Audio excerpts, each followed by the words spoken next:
Today I'm testing something every D&D fan secretly wants, the 7-in-1 D&D Wheel Dice Spinner.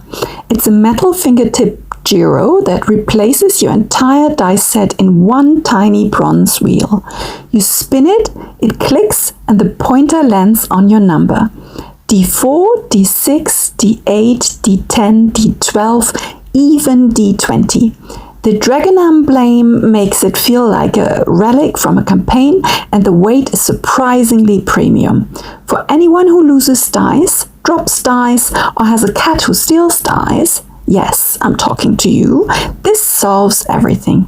I tried it for spell rolls, attack rolls, and saving throws, and the randomness is actually good. It's small, portable, and honestly, weirdly addictive to spin. If you need a gift for a dungeon master, a player, or someone who loves fidget gadgets, this is one of the coolest things I've tested.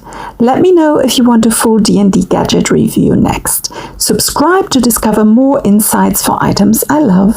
Thanks for watching this little D&D gadget test. If you want me to try more fantasy tools, dice sets, or anything with dragons on it, tell me below. I've got a whole stack of magical things waiting to be reviewed, and Memphis is already trying to steal half of them. Follow for the next one, it's even cooler than this.